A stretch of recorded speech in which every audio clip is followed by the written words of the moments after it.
মোৰ ছাত্ৰ ছাত্ৰীসকল, মোৰ আজিৰ ভিডিঅ'টো তোমালোকৰ কাৰণে আগবঢ়াইছোঁ।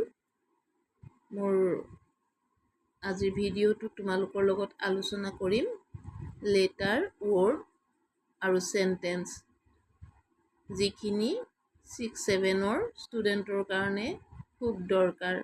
আছামিজ মিডিয়ামত পঢ়া ল'ৰা ছোৱালীসকলে ইংৰাজী গ্ৰামাৰটো যদি ভালকৈ বুজি লয় তেতিয়াহ'লে জীৱনত কেতিয়াও কষ্ট নহয়। আছামিজ মিডিয়ামত পঢ়িও ইংলিছ মেজৰ ল'ব পাৰিবা যদিহে তোমালোকে এই গ্ৰামাৰখন ভালকৈ চোৱা। তোমালোকে গুড ইংলিছ গ্ৰামাৰ 6-7 বুলি এখন আছে, সেইখন সকলোৱে কিনিবা আৰু পঢ়িবা। আৰু তাৰ মাজতে মই এই গুড ইংলিছ গ্ৰামাৰৰ পৰাই তোমালোকক সৰু কেইটামান কথা কৈ যাম। তোমালোকে মোৰ ভিডিঅ'বিলাক শুনি মনত ৰাখিব পাৰিবা, আৰু যদি তোমালোকৰ এনেধৰণৰ ভিডিঅ' পাই থাকিবলৈ মন যায় তেতিয়াহ'লে তোমালোকে এটা ছাবস্ক্ৰাইব কৰি দিবা মোৰ ভিডিঅ'টোত।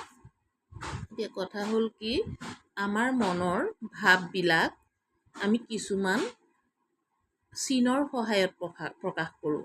আমাৰ মনৰ ভাৱবিলাক যিবিলাক চিনৰ সহায়ত আমি লিখোঁ সেইবিলাককে আমাৰ অসমীয়াত আখৰ বুলি কয়, আৰু ইংৰাজীত সেই মানে ইংৰাজী ABCD সেই কথাবিলাক শব্দবিলাক আমি কি বুলি কওঁ, এলফাবেট বুলি কওঁ।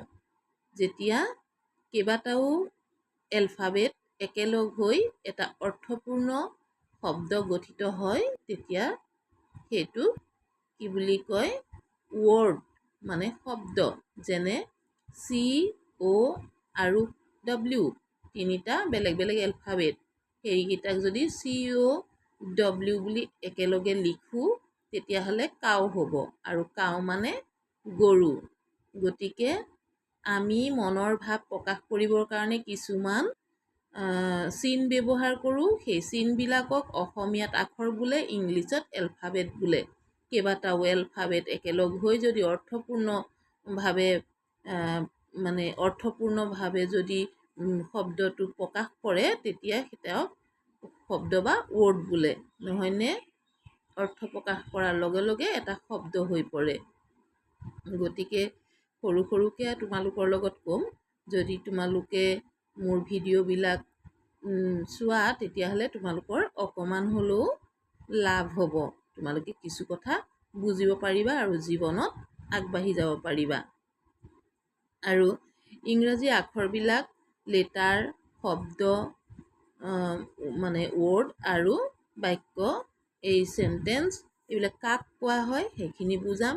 ইংৰাজী আখৰবিলাক লেটাৰ, ৱৰ্ড আৰু বাক্যক কি বুলি কোৱা হয়, যেনে লেটাৰ হৈছে ABCDEFG, এনেকৈ লেটাৰখিনি আছে।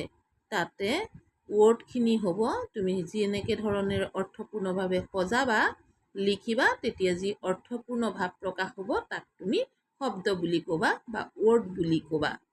এতিয়া